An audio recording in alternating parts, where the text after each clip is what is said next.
Un espacio dirigido a la reflexión y análisis sobre el magisterio social de la Iglesia. Un panel de altura que discute la realidad actual guiado por los documentos magisteriales. Los expertos ya están listos para arrancar tu programa Iglesia, Estado y Sociedad. Saludos, bienvenidos a otro programa más, Iglesia, Estado y Sociedad. Este espacio del Instituto de la Doctrina Social de la Iglesia, en donde discutimos temas de actualidad, temas importantes para nuestra sociedad y sobre todo temas importantes para nuestra iglesia y su magisterio social. Y en la mañana de hoy, pues estaremos tocando uno de esos temas que ya hemos hablado aquí en el pasado, pero que nos parece necesario continuar reforzando para el beneficio de nuestra audiencia. Y tengo hoy conmigo a un amigo muy especial, un amigo de ambos, tanto de Fernando como mío, que es el querido amigo, profesor y doctor Jorge Macías de Céspedes, nuestro director del Instituto de Matrimonio y Familia en la Pontificia Universidad Católica de Puerto Rico. Jorge, bienvenido y gracias por estar aquí. Un saludo a Israel y Fernando. Gracias por llamarme amigo, porque a veces me presentas allí como el barbudo, pero bueno, nada, yo sé que lo haces con muy buena intención y con mucho cariño. Para mí es un placer que me hayas invitado en la mañana de hoy, porque este tema que vamos a estar tocando en la mañana es un tema muy importante, un tema que trae pasiones, ¿verdad? Y un tema que yo creo que sobre todo nosotros desde la universidad tenemos que estar tocando con toda la caridad del mundo. Así que muchas gracias por la invitación. Y para el beneficio de nuestra audiencia, el tema sobre el que vamos a estar hablando en la mañana de hoy es el tema del derecho a la vida, ¿verdad? El aborto, el derecho a la vida y cómo, como sociedad y como iglesia debemos enfrentar este eterno debate que parecería que no va a tener fin, pero que tenemos que abordar porque no podemos dejarlo de lado. Como dije, también está esta mañana con nosotros mi querido compañero de panel, Fernando Pacheco Balcour. Fernando, gracias por estar aquí. Saludos a todos. Gracias Israel y Jorge Macías por estar aquí con nosotros, grandes amigos. Del mismo modo, al público que nos escucha, siempre la invitación es que luego de discutir estos interesantes temas, la propuesta es actuar conforme a nuestra conciencia y lo que el Señor va inspirando en cada uno de nosotros. Muchas gracias, Israel. Y es precisamente este tema lo que lo queremos abordar porque recientemente la Conferencia Episcopal de Puerto Rico se expresó una vez más, ¿verdad? ante la legislatura del país sobre los diversos proyectos que hay pendientes de consideración legislativa, que todos están relacionados a este tema del aborto. Está el el que más se ha discutido, que es el proyecto 693 del Senado, que es el proyecto que establece en 22 semanas la fecha o el tiempo en que un feto se considera viable para efectos médicos y prohibiendo esencialmente cualquier tipo de aborto a partir de esas 22 semanas, salvo unos casos muy específicos en donde la vida de la madre pueda estar en peligro. Pero hay otros proyectos también, uno que propone la despenalización total, abierta, y establecer como política pública del gobierno de Puerto Rico el fomentar o defender la libertad total en cualquier momento y sin restricciones del aborto en Puerto Rico. Hay otros proyectos que están relacionados con el asunto del latido fetal, ¿verdad? Obligando a que un facultativo médico examine a la mujer y una vez escuche el latido fetal, comparta con la mujer ese latido de manera que pues ella pueda estar consciente de que tiene una vida dentro de sí y estableciendo una serie de restricciones a la práctica de los abortos a partir de todo esto. Lo podemos está ante la discusión porque, para refrescarle un poco la memoria a nuestro público, en junio pasado, el Tribunal Supremo de los Estados Unidos derogó o revocó la decisión del 1973 de Roe versus Wade, y una decisión posterior de Planned Parenthood versus Casey, en donde se establecía como un derecho fundamental en los Estados Unidos que surgía de la Constitución Federal, el derecho de la mujer a decidir si quería terminar su embarazo. En junio pasado, el Tribunal Supremo de los Estados Unidos dijo que ese precedente quedaba revocado, y mucha gente de manera incorrecta estuvieron diciendo que el Tribunal Supremo de Estados Unidos había prohibido el aborto, ¿verdad? Lo cual no es correcto, porque el Tribunal Supremo dijo en junio pasado, en el caso de Dobbs, es que no existe tal cosa como un derecho constitucional federal a que una mujer se practique un aborto, y que por el contrario, más allá de ser un asunto de carácter federal, le corresponde a los estados o al Congreso de los Estados Unidos, mediante legislación, el atender si en las jurisdicciones particulares se va a permitir el aborto, si se va a prohibir el aborto. Lo deja en manos de los estados. Esto ha provocado un sinnúmero de reacciones en los Estados Unidos, desde estados donde prácticamente han prohibido totalmente el aborto hasta otros en donde pues han reafirmado el derecho de la mujer a practicarse este tipo de procedimiento. Y en Puerto Rico, pues tenemos quizás uno de los estatutos, o una de las leyes antiabortos más laxas que puedan existir en todos los Estados Unidos, y es lo que dispone nuestro Código Penal, que dice que será ilegal y estará prohibido cualquier aborto que se realiza a una mujer, salvo que esté médicamente recomendado.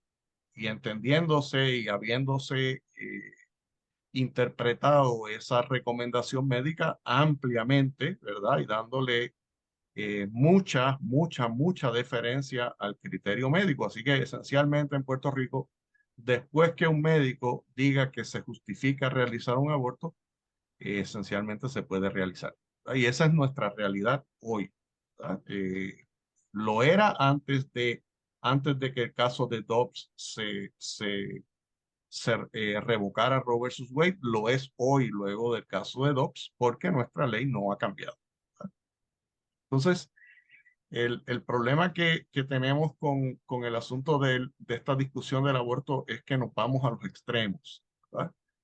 Y entonces, en el proceso dejamos de considerar algunas cosas que desde el punto de vista de nosotros como iglesia también son importantes, como es la caridad y como es el acompañamiento de estas mujeres que por la razón que sea deciden practicarse un aborto. Y ahí es que estamos en la discusión, y queremos traerla de nuevo desde ya, mirándola desde la iglesia, ¿verdad? ¿Qué es lo que la iglesia nos dice? Y esta ponencia que nuestra conferencia episcopal presentó, me parece a mí es preciosa, y hace unos señalamientos muy importantes. Pero antes de ir a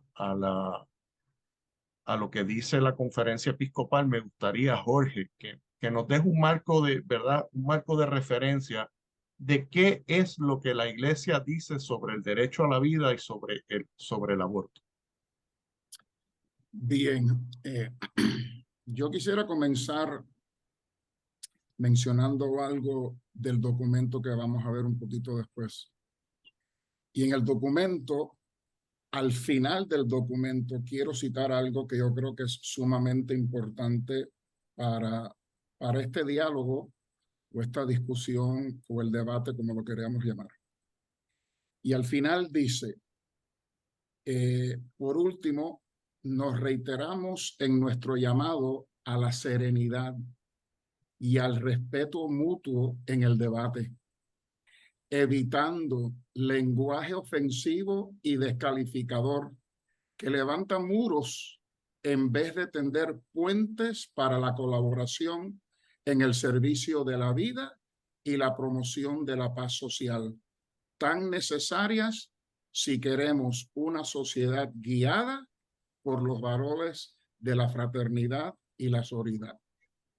Por consiguiente, yo creo que el final del documento nos invita precisamente a que esto sea un diálogo, aunque hayan puntos contrarios en el diálogo o en el debate, que nos recordemos que todos somos seres humanos y lo tenemos que hacer con serenidad. Bien, mi experiencia como religioso de muchos años y dando clases en la universidad, cuando yo les hablo a nuestros estudiantes sobre el tema del aborto, me encuentro con una dificultad.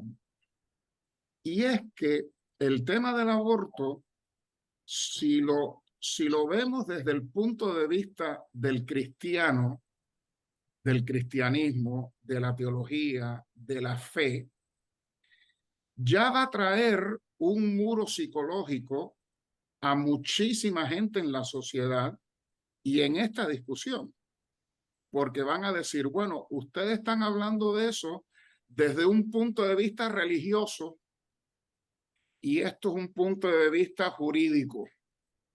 O sea que hasta cierto punto, yo les voy a hablar un poquito, sí, de lo que dice nuestra fe sobre el tema, pero en el momento del debate tenemos que tener cuidado de no recurrir tanto a lo que nuestra fe nos dice y las Sagradas Escrituras y la revelación, sino que apelemos más a lo que tenemos todos en común, y es el sentido común.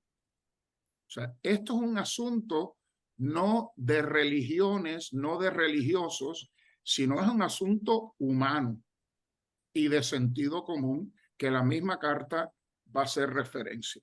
Pues bien, la carta tiene 20 puntos y el primer punto pues parte del hecho de que somos una comunidad de fe. Y dice el primer punto, desde el punto de vista de la fe católica, somos una universidad católica, somos católicos.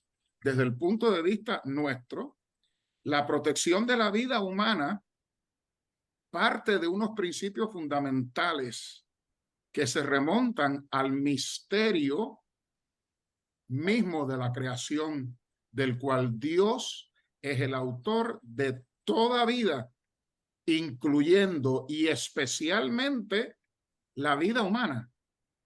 Fíjense que aquí la Iglesia está abogando por la vida.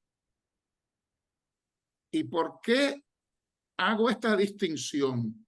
Porque sí, vamos a hablar de la vida humana, pero la Iglesia también aboga por la vida de animales. Y hay mucha gente que en la defensa de la vida de algunos animales, como las tortugas, los perros, o sea, se dan cuenta de que la vida de un ser viviente tiene un valor de por sí, no porque seas un ser humano o no porque seas una tortuga o un perrito, pero dentro del contexto de la vida hay una característica especial y es la vida humana. ¿Y por qué la vida humana es tan importante? Porque desde el punto de vista, y ahora entramos en la revelación, en la fe, nuestra revelación nos dice que en la creación Dios fue creando y llama días a las etapas. Y en esa última etapa, decía, dentro de esos días, vio Dios que era bueno. Dios no crea nada que sea malo. Dios lo crea todo bueno. Y en ese último día, es que me está saliendo aquí ok. Crea al ser humano diciendo, hagamos al hombre, varón y hembra, a nuestra imagen y semejanza. Varón y hembra los creó. Y vio Dios que era muy bueno. O sea, hay una distinción en cuanto a nuestra fe. Hay una distinción entre la vida animal y la vida humana. Eso por una parte. Y de que el ser humano hayamos sido creados a imagen de Dios, ya ahí se radica la dignidad del ser humano. Pero no solamente ahí. Cuando vemos también por nuestra fe que nuestro Dios se encarna, se hace hombre, Dios elige asumir nuestra naturaleza humana haciéndose hombre. Dios no se hace una tortuga, Dios no se hace tampoco un perrito ni ningún otro animal. Dios se hace hombre. Quiere decir que la humanidad de por sí tiene una dignidad superior, particular, distinta, querida por Dios, distinta a la de los animales. Siguiendo por esa parte de la fe, si la vida humana en el vientre de la mujer, pues, ¿qué significa? Las Sagradas Escrituras también mencionan varios eventos que podemos dirigirnos. Y me voy a referir a uno precisamente que es después de la Anunciación, cuando ya el embrión de Jesús, del Hijo de Dios, que es un cigoto, un embrión, se está gestando, ¿verdad?, en el vientre de María.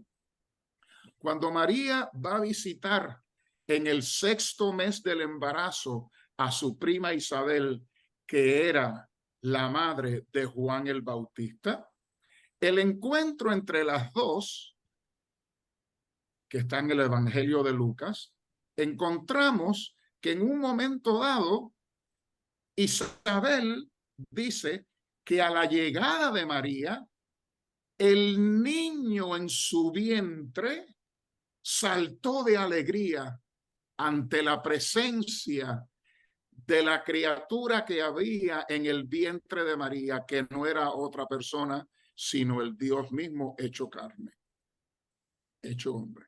Y es curioso, y nosotros como personas de fe sabemos que en la historia no hay coincidencias, sino que son providencias.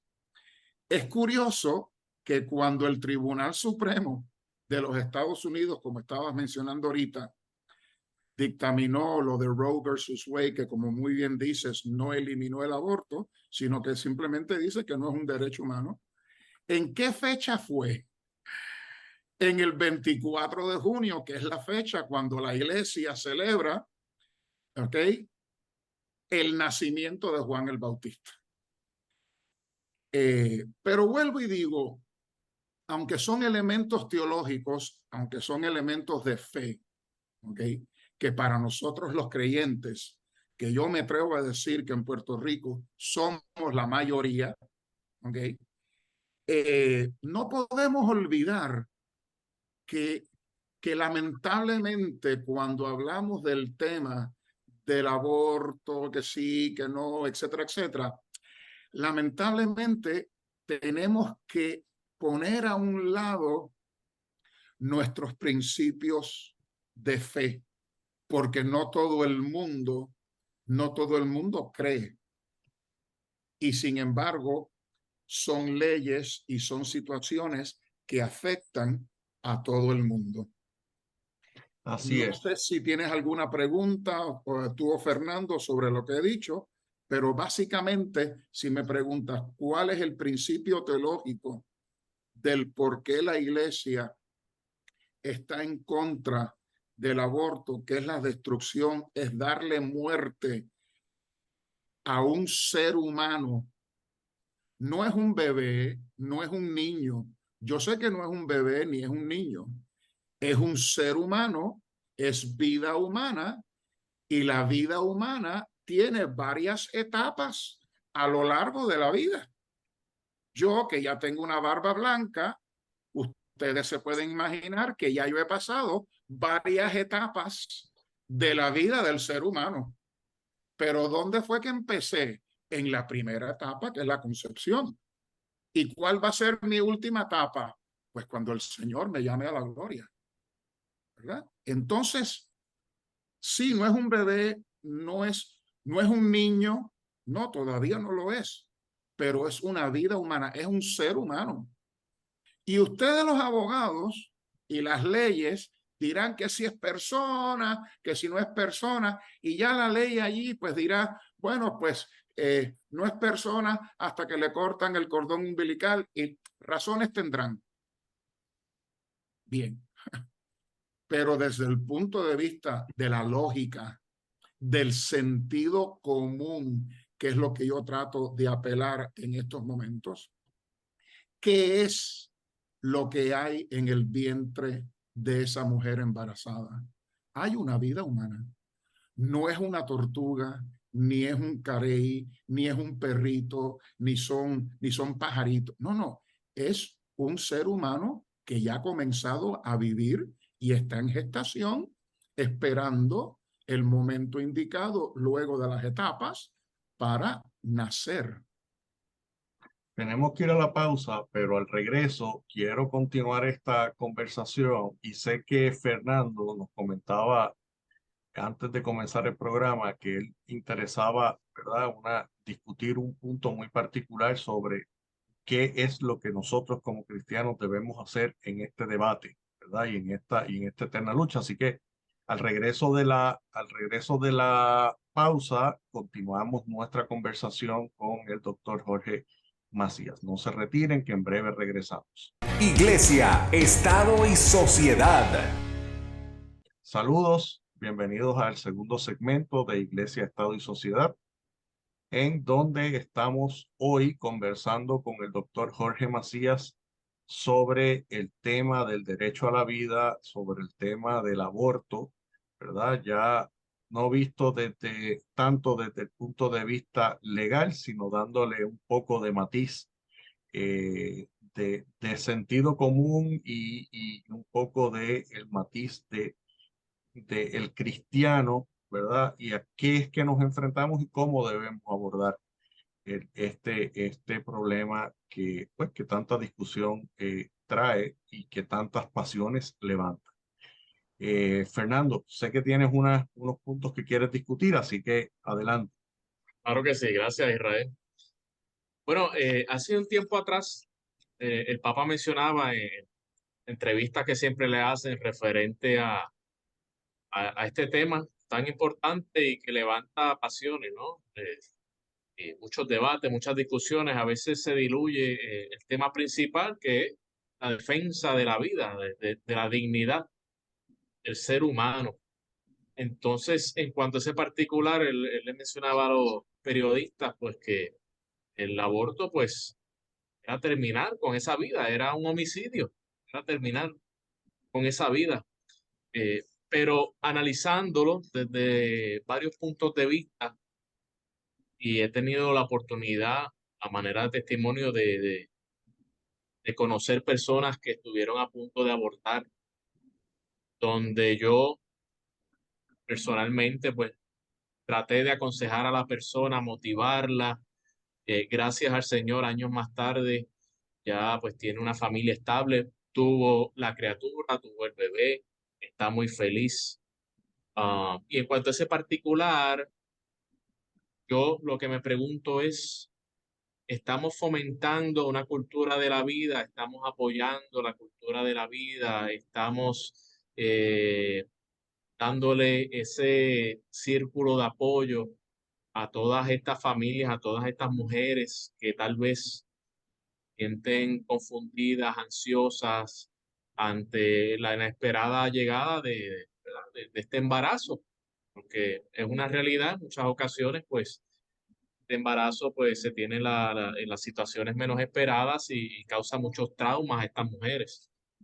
Del mismo modo, añado que el punto 16 menciona y dice así: todos y todas somos corresponsables en fomentar una cultura que proteja la dignidad de la vida humana en todas sus etapas, desde la fertilización y concepción hasta la muerte natural. Y esto me trae a la mente otro testimonio de la última criatura que el Señor nos regaló, que se llama Sofía Isabel, donde mi esposa pues fue pues ella, ya estamos entrando en edad y pues, como le dicen, son embarazos de alto riesgo. Y ella va a un especialista, el especialista le menciona, bueno, tus probabilidades de que esa criatura venga con defectos genéticos son altísimas. Pero entonces vamos a seguir haciendo unos estudios para ver ese por ciento. Y mi esposa cándidamente le dice, bueno, ¿y si ese por ciento es alto? ¿Qué se supone que yo haga? ¿No? Y pues ahí se quedó el asunto, ¿no? Eh, y gracias a Dios, pues todo salió según su voluntad. Tenemos esa criatura hermosa que no nos deja dormir por las noches, pero que nos hace sonreír a cada segundo. Pero lo que quiero traer con esto es que uno se ha enfrentado en muchas ocasiones a esta cultura que no es pro vida, esta cultura que va, la cultura como le llaman el Papa, la cultura del descarte. Entonces, el mensaje, ¿verdad? Y quisiera que me abundaras un poquito sobre esto, Macías, es que qué estamos haciendo como sociedad, qué podemos hacer como iglesia para seguir fomentando el discurso de la vida, ayudando a estas mujeres y personas que se sienten vulnerables y, y no encuentran ese apoyo de alguien que le diga, no abortes en esa criatura. Sé que no es fácil y sé que tal vez las circunstancias son traumáticas, pero estoy aquí para ayudarte. Estudios científicos mencionan, y ya en el ámbito legal, que cuando una persona, por eso no se permiten cierto tipo de preguntas en los ámbitos jurídicos, cuando tú le refuerzas a una persona un detalle, su confianza aumenta exponencialmente, unos por cientos altísimos.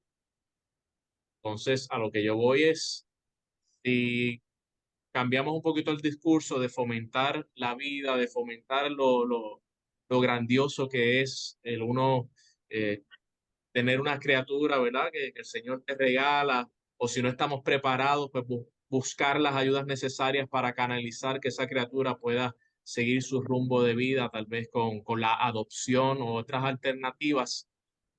Pues, ¿qué me puedes abundar sobre eso, Macías, para nosotros ser una cultura de la vida, una cultura donde las personas no se pongan tal vez tan nerviosas y se sientan descartadas al ellos querer seguir adelante, fomentando la vida y fomentando la fertilidad? Y del mismo modo, muchas otras personas pues también quieren adoptar.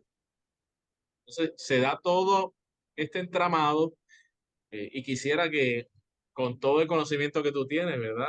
Nos Bueno, pudieras abundar un poquito sobre eso. cuando hablas de la cultura de la vida, como decía el Papa Juan Pablo II, y también lo dice, lo ha dicho el Papa Benedicto XVI y el Papa Francisco lo reitera. Recuérdense que la vida es desde la concepción hasta la muerte natural. La Iglesia, cuando defiende la vida en todos los momentos. O sea, estamos hablando del aborto, ¿verdad?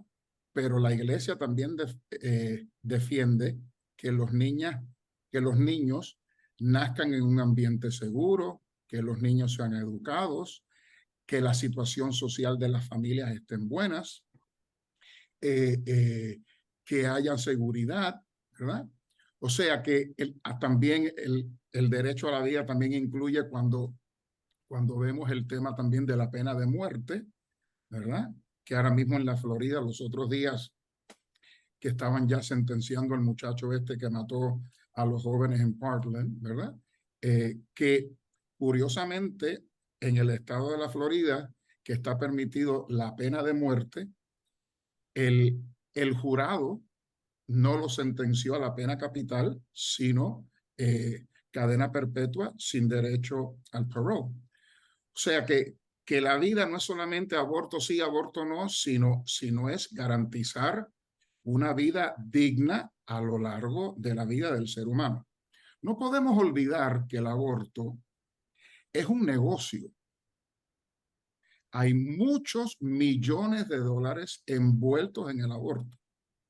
Cuando una mujer que está indecisa de hacerse un aborto, sí o no, va a estas supuestamente clínicas de Parenthood y todo eso, a lo que la mueven es abortar, porque si no aborta, ellos dejan de ganar. Por consiguiente, ya tú entrando por la puerta, ya estás sentenciando a muerte a ese niño. En el documento habla muy bien que es un deber de la solidaridad humana acoger y acompañar a una mujer que ha abortado con amor, solidaridad y misericordia. Desconocemos todos los factores que la han empujado a una decisión tan drástica. O sea, como decíamos ahorita antes de empezar el programa, yo no conozco de las mujeres que sé que han abortado, yo no conozco ninguna mujer que diga, ay, qué bueno que voy a abortar. No, la empujan una serie de situaciones dramáticas, muchas veces la ausencia del varón o del esposo o del padre de la que tú... O sea, hay miles y miles de situaciones que desconocemos. Por consiguiente, lo primero que no podemos hacer, que lamentablemente en el discurso pro vida, es condenar a las personas que están abortando o que han abortado. No se puede hacer eso. Hay que acogerlas, hay que acompañarlas. De hecho, les hablo de un proyecto latinoamericano que se llama Proyecto Esperanza. Comenzó en Chile, lo pueden buscar por el internet. ¿Ok? Proyecto Esperanza precisamente trata con las mujeres que han abortado y que están sufriendo lo que bien llaman las secuelas posaborto, ¿verdad? Así que el aborto no es una solución, contrario a lo que muchos piensan y enseñan, que la solución al problema que estás teniendo porque estás embarazada, el que sea, la solución es el aborto. No, lamentablemente la solución no es el aborto. Pero bueno, eso es mi opinión contra la opinión de otros. La iglesia tiene muchas maneras de poder acoger a esas mujeres que están considerando el aborto. ¿Okay? No solamente, no solamente en las actividades religiosas, sino que en el mismo documento, en el número 10, dice, las instituciones educativas. ¿Cuántos colegios católicos no hay en Puerto Rico? Las instituciones educativas en un país deben educar para proteger los derechos a la vida de todos los seres humanos. Las instituciones caritativas, que la iglesia tiene tantas como Cáritas y tantas otras organizaciones, deben de proveer ayudas económicas y acompañamiento emocional y psicológico a mujeres que se encuentran ante el trauma de un embarazo inesperado. O sea, la mujer que se encuentra ante la disyuntiva, voy a abortar o me quedo con el bebé, está pasando por las situaciones quizás más difíciles en su vida y tienen que tener algún lugar en la iglesia, en la universidad, en otras instituciones, algún lugar donde las puedan acoger. Deciden dar a luz, pero no se pueden quedar con el bebé, que en muchas ocasiones esa es la situación. Hay grupos que inclusive las ayudan a dar en adopción el bebé.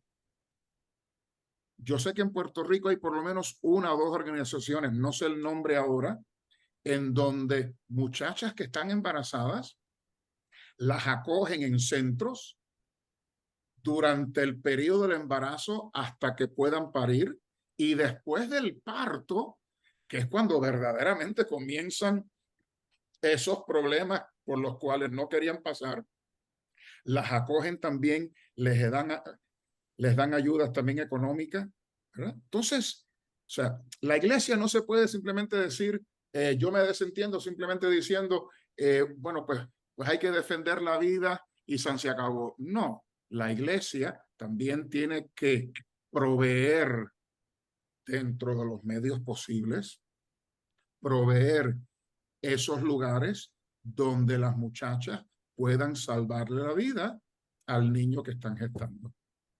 De hecho, Jorge, nuestros obispos recalcan en esos números que tú nos citas, la obligación que tenemos de defender las dos vidas.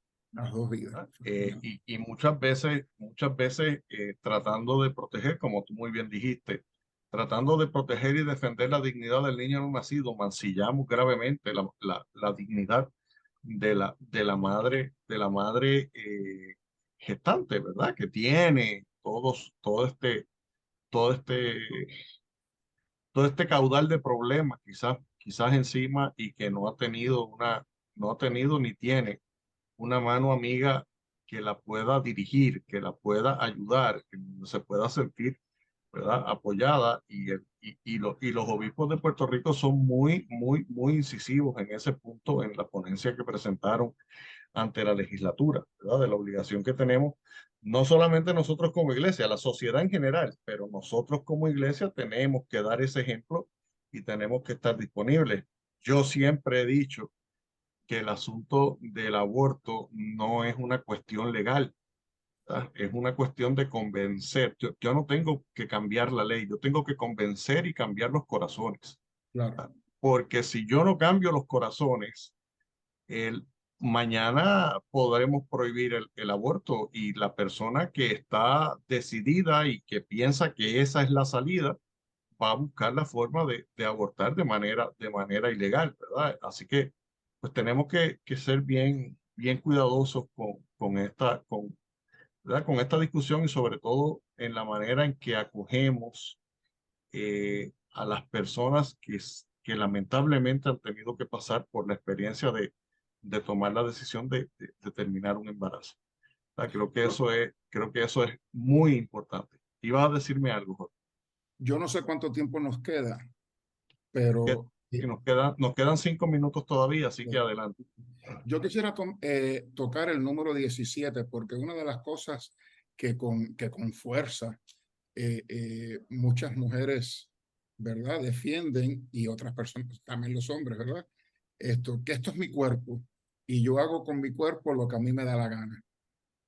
Dos puntos sobre esa afirmación o esa alegación. Mira, tu cuerpo puede ser tu cuerpo, pero el cuerpo de lo que estamos hablando aquí, que es un cuerpo dentro de tu cuerpo, es el cuerpo de tu bebé, que desde el punto de vista de la genética tiene otro ADN completamente distinto al tuyo. O sea, es un ser humano distinto a ti, que por medio de la naturaleza, de la forma que nosotros, los mamíferos, nos reproducimos o procreamos, es estando 6 meses dentro del vientre de nuestra madre. Por consiguiente, es tu cuerpo por una parte, pero el cuerpo que está dentro, que es el que vas a decidir que viva o que muera, es otro cuerpo. Eso es número 1. Número 2, ¿qué es lo que trae el número 17? Dice, nadie es dueño de su cuerpo. Y es verdad. Desde el punto de vista de nuestra fe, nosotros no somos dueños de nuestro cuerpo, ni somos dueños de la creación, ni somos dueños del mundo, de la tierra. No, nosotros lo que somos administradores de un regalo que se nos ha dado, de un don que se nos ha dado, y es el don de la vida, es el don del cuerpo. Sigue el número 17. No lo hemos hecho, no lo hemos comprado. Es un don para cuidar, custodiar, proteger y poner al servicio de la vida. El instinto humano, el sentido común y la ciencia nos dicen que el feto, desde el momento de su existencia, es una vida humana. O sea, y esto es algo metido en la psique de nuestro pueblo, ¿verdad? Que es mi cuerpo y yo tengo autonomía sobre mi cuerpo, hasta cierto punto. Porque si se enteran que tú te quieres cortar un brazo y tu brazo está sano, primeramente no hay ningún médico que te lo va a cortar porque el brazo está sano.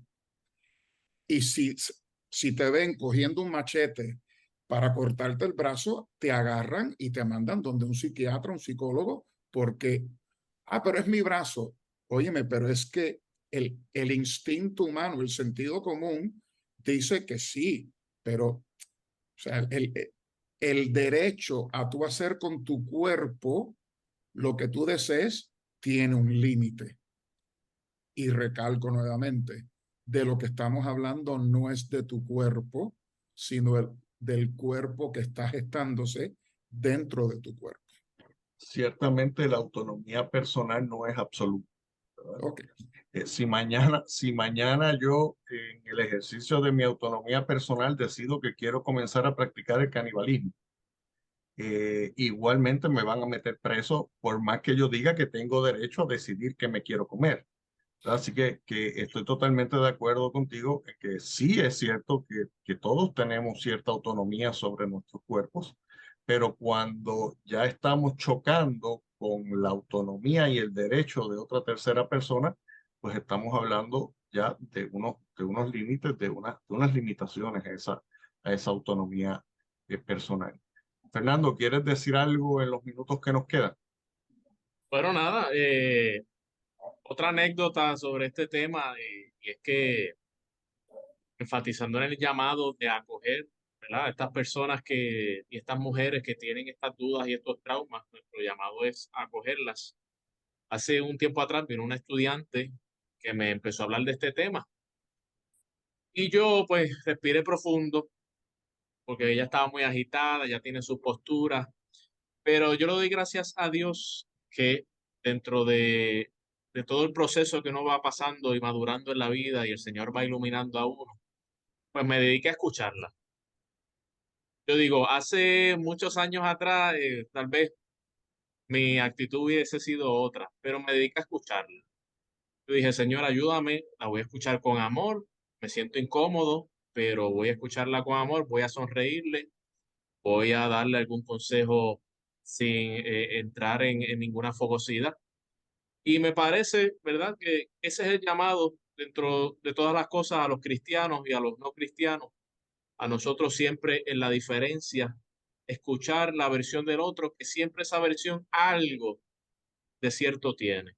No cerrarnos, la vía no debe ser cerrarnos, crear muros, crear murallas, sino ver que esa persona está viendo que la hace pensar de esa manera, para uno también profundizar en cuanto a la perspectiva que uno tiene de las cosas. Nadie es dueño de la verdad.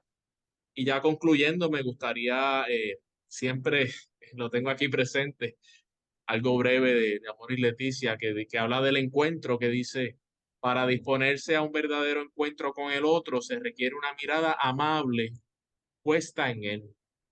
Esto no es posible cuando reina un pesimismo que destaca defectos y errores ajenos, quizás para compensar los propios complejos. Una mirada amable permite que no nos detengamos tanto en sus límites y así podamos tolerarlo y unirnos en un proyecto común, aunque seamos diferentes. Que yo creo que el llamado es eso, hacer un proyecto común eh, en la diferencia y unirnos, ¿verdad? Así que muchas gracias, Jorge, y gracias, Israel. Ya al final del programa, pues además de agradecerle a Jorge por su tiempo, nada, siempre me gusta hacerle una exhortación a nuestro público y mi exhortación en el día de hoy es a que salgamos a construir una cultura de la vida, ¿verdad?